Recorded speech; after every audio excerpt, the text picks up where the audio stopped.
Ladies and gentlemen, welcome back to the IdleTalk minis, and today I have been informed that Halloween, the movie franchise, is getting a reboot. So I've got an article loaded up right here in front of me, and I'm going to go through it. But before I read this is my ideal version of a reboot. I will not reboot it as a movie. Instead, I would do it as a show, a 6 to 8 episode series. Hopefully more than one season. I think there's endless potential in a Michael Myers TV show. But if I needed to pick a movie or like a set of movies that this rebooted show takes place in, I would want it from the Halloween Kills and Halloween Ends. So I want an older Jamie Lee Curtis to be playing our main character. Why? Because in that first movie, she was like a paranoid older woman, like battle hardened. And what I want is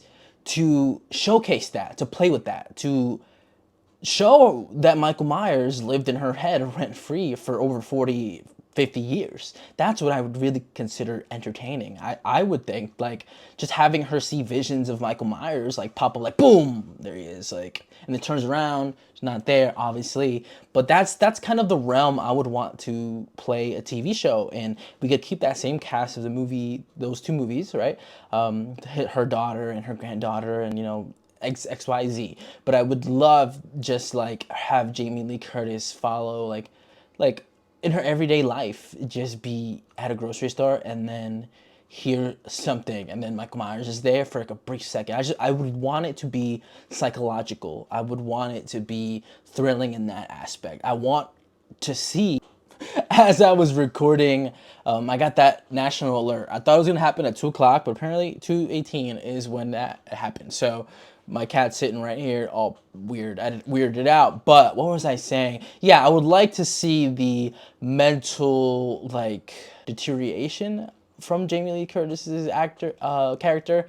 I would love to see that just in a TV show, in a 6 to 8 episode series, just in over years, like getting from point A to point B was such a big drastic chunk of time that passed. I would love to see her slowly just like be more paranoid, freak out more, just really battle those inner demons. And I think that ultimately will be a good tie-in. Maybe it'll make a lot of the people who weren't happy with those two recent movies, make them feel a lot better. Maybe tie in, maybe the Star Wars method, which episodes 7, 8, and 9 weren't that well received, and now the TV shows are kind of doing its best to tie things in, to make things make a little bit more sense, and maybe satisfy a little bit more people who weren't happy with the initial three, the original new trilogy. So I think maybe if you take that kind of Star Wars approach of like, let's make shows to tie in a lot of these things, maybe it's an overall better outcome for those two movies. Those two movies that just came out. But let me read this article and we'll jump right into it. Miramax and Malik Akada's Trinkus International Films now have the rights back following the conclusion of Green Trilogies, which is produced by Blumhouse Productions and Universal Pictures. Miramax is now said to be actively shopping the rights to Halloween to various studios and streamers. This, rather crucially, includes both film and TV rights. Per the report, this is a massive bidding war going on for TV rights between A24 and Miramax.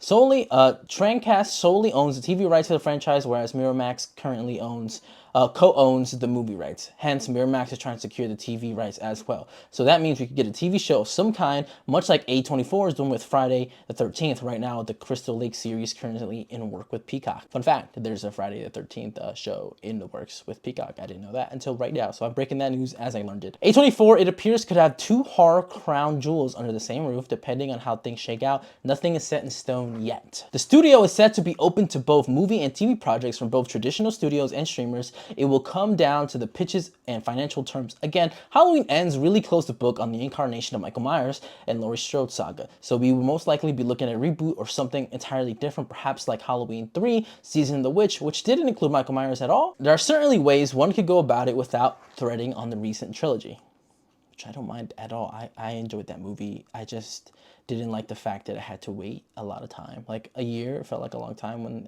this felt like it could have easily been released 6 months later because of the quality. But I think there should be a DVD set that just has both of them back to back. I think that would be more clearer and better experience instead of having to put in two of them. I don't know, just to me though. So those are the details. No word yet on when it's actually going to happen and when the rights are going to be bought and purchased, but I'm excited. I hope you're excited. And that was just today's mini. Look out for that.